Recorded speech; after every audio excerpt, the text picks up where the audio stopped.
They are always surrounded by ghosts, and their good fortune will fade away day by day to their own detriment. When these eaters of pungent roots practice samadhi, none of the bodhisattvas, seers, and good spirits come to protect them, while the mighty king of demons takes advantage of the occasion to appear as a Buddha as if to teach them the Dharma, defaming and breaking the precepts and praising carnality, anger, and stupidity. At their death, they will join his retinue, and at the end of their time in his realm, they will fall into the unintermittent hell. Ananda, practicers of samadhi should never eat these 5 pungent roots. This is the first step of gradual practice. What are the basic causes? Ananda, those practicers who wish to enter the state of samadhi should first observe strictly the rules of pure living to cut lust from the mind by abstaining from meat and wine and by taking cooked, instead of raw food. Ananda, if they do not abstain from carnality and killing, they will never escape from the 3 worlds of existence. They should consider lust as dangerous as a poisonous snake and a deadly foe. They should begin by strictly observing the Here are vehicles 4 prohibitions for monks and 8 for nuns to regulate the body, and then adhere to the Bodhisattva discipline to ensure the non-stirring of mind. If they observe these precepts, they will wipe out forever the karma that leads to birth and killing. If in addition they cease to steal, they will owe nothing to others and will not have debts to repay. Those who keep the rules of pure living in their practice of samadhi, will be able to see with their own eyes, without the aid of deva sight, all the worlds in the 10 directions. They will behold the Buddha preaching the Dharma, will personally receive the holy teaching, will win the transcendental power which enables them to roam freely in all worlds and will acquire the Buddha knowledge of all forms of their own and others' previous existences, and so will be immune from all calamities. This is the second step of gradual practice. What happens when karma, no longer, grows?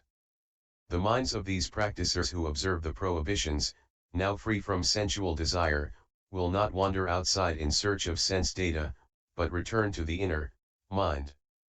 For lack of causal sense data, their organs, thus disengaged from externals, turn back to the undivided one to which, since the 6 functions have ceased to discriminate, all countries will appear pure and clean. This is like a crystal ball with a bright moon inside it. Their bodies and minds will experience joy and great comfort in the state of absolute and perfect impartiality in which the esoteric perfection and pure absoluteness of all Tathagatas appear. They will then achieve the great patience of the uncreate and will continue their progress towards sainthood. This is the third step of gradual practice. Progressive advance in Bodhisattva development. The stage of dry wisdom. Ananda, these virtuous men will dry up their sensual desire and disengage their organs from sense data. This withering of causes stops the growth of karma. The clinging mind is now empty and clear, being but unmixed wisdom which is perfect and bright by nature, illumining all worlds. In the 10 directions. This realization of wisdom is called the stage of dry wisdom because they have cut off their sensual habits but have not yet entered the Tathagata's Dharma stream. After realizing the dry wisdom, if they use their progressive mind to look into the innermost depth, the perfect and profound essence of mind will manifest. This state of absolute perfection leads to that of true absoluteness, resulting in the permanence of absolute faith and the total eradication of all false thinking. This is the mean in its true purity and is called the stage of Bodhisattva faith. Their faith, thus genuinely achieved, ensures their complete understanding which is no more hindered by the 5 aggregates, 12 entrances, ayatana, and 18 fields of senses, dhatu, and thereby embraces the past, present, and future. Thus are exposed the vicious habits which led to their countless incarnations in the past, the smallest details of which they can now remember. This is called the stage of remembrance, or unforgetfulness. This absolute perfection in its purity causes the essential wisdom to turn all vicious habits contracted since the time without beginning into one bright essence which continues to advance towards the real and the pure. This is called the stage of zealous progress. The essence of mind which now manifests is the wisdom, that destroys the darkness of ignorance. This is called the stage of wisdom. This bright wisdom now shines upon its own substance in stillness and profundity, thus ensuring the permanent union of function and substance. This is called the stage of dhyana. The light of dhyana becomes brighter, it is now more penetrating and prevents all backsliding. This is called the stage of non-retrogression. The mind now advancing smoothly preserves all previous achievements and is aware of all tathagatas in the 10 directions. This is the stage of protection of the Dharma. The brightness of wisdom, thus preserved and strengthened, can now, by means of its transcendental power, reflect the light of the Buddha's compassion and thereby abide within his body, like two bright mirrors facing and reflecting each other to infinity. This is the stage of reflective powers. The light of the mind then turns inwards and unites forever with the unsurpassed absolute purity of the inner Buddha, thereby resting in the non-retrogressive state of transcendental non-activity, wu-wei. This is called the stage of unshaken discipline, sila. A great comfort derives from this rest in discipline which enables the mind to roam at will anywhere in the 10 directions. This is called the stage of the mind, of high resolve. 10 practical stages of Bodhisattva wisdom. Ananda, after achieving these 10 stages of Bodhisattva faith, by practical expedients, the essence of mind manifests and radiates, the intermingling of these 10 functions of mind perfects the one mind. This is called the purposive stage. The inner mind now radiates like brilliant pure gold in a globe of clear crystal. As the previous, contemplative, wisdom now reaches this mind ground, this is called the stage of the control of the mind ground. The cognizance of the mind ground fully reveals both wisdom and its object as one reality in the 10 directions free from all hindrance. This is called the stage of Bodhisattva practice. This Bodhisattva conduct is now similar to that of the Buddha which influences it. Like a dead man in the intermediate state seeking parents as a channel for his rebirth in the world, the advancing mind enters the Tathagata seed. This is called the stage of noble birth. The mind, gestating in the holy womb inherits the basic bodhi, and the foetus is formed with all its characteristics. This is called the stage of all in readiness, for enlightenment. Both form and mind are identical with those of the Buddha. This is called the stage of true mind. The integration of body and mind becomes firmer with the passing of time. This is called the stage of non-retrogression. The foetus is now complete with the 10 aspects of the Buddha body. This is called the stage of Bodhi in its infancy, or immaturity. The foetus, now completely formed, is born and becomes a son of Buddha. This is called the stage of the heir to the king of the law. The celebration of his coming of age is like the consecration ceremony held when a crown prince assumes the reins of government. This is called the stage of investiture. Ananda, although these virtuous men, after attaining the rank of a son of Buddha, have acquired the Tathagata's countless merits, they remain in harmony with all beings in the 10 directions. This is called joyful service. They are able to work for the welfare of all living beings. This is called beneficial activity.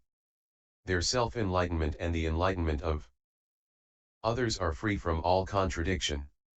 This activity is called non-resentful. Their continuous appearance in countless forms in the unending future, for the welfare of others, free from the conception of time and space, is called inexhaustible activity.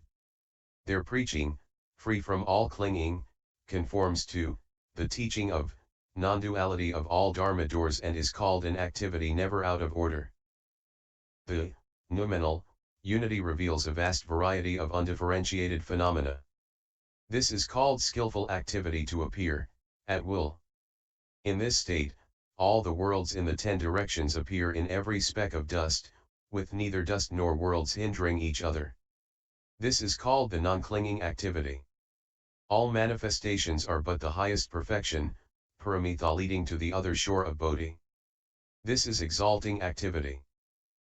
This perfect intermingling, of noumenon and phenomenon, achieves the Buddha pattern in the 10 directions and is called the skillful performance of the law. Each line of action is but pure and transcendental non-activity, wu-wei, derived from the one reality of thatness. This is called activity in harmony with the truth. 10 acts of dedication, parinamana. Ananda, after these virtuous men have won transcendental powers in their performance of the Buddha work, they attain the state of pure reality which frees them from all hindrances. They should deliver living beings without clinging to the notion of salvation in order to turn the non-active, wu-wei, mind towards the path to nirvana. This is dedication to the salvation of all living beings while avoiding the conception of saving them. The wiping out of all that is destructible while avoiding the very idea of so doing is called dedication to the indestructible. The realization that basic Bodhi is profound and equal to the Buddha's enlightenment is called dedication to equality with all Buddhas. Manifestation of the pure mind ground which is identical to the state of a Buddha is called dedication to omnipresence. The free intermingling of the worldly and the absolute state of the Tathagata is called dedication to the inexhaustible store of merits.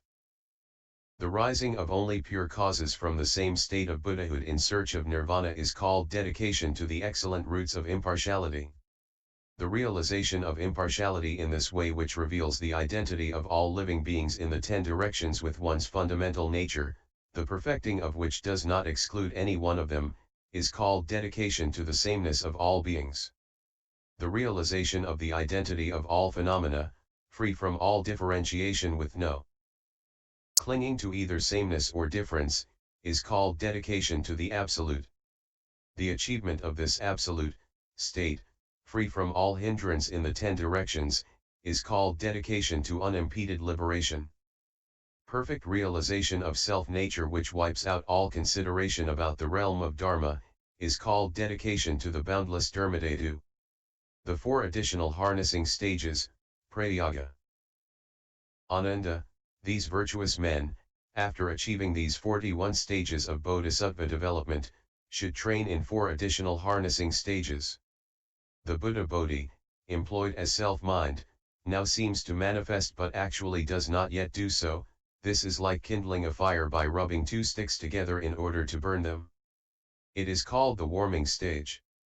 Further, the self-mind now used as the ground for Buddha enlightenment, seems to rely on wisdom but actually does not, like a climber reaching the top of a mountain with his body in the air while his feet still touch the ground. This is called the summit stage. The realization of the sameness of mind and Buddha leading to the perfecting of the mean is like forbearing from something which can be neither retained nor rejected. This is called the forbearing stage. Being above all estimate and measure, the mean which is between delusion and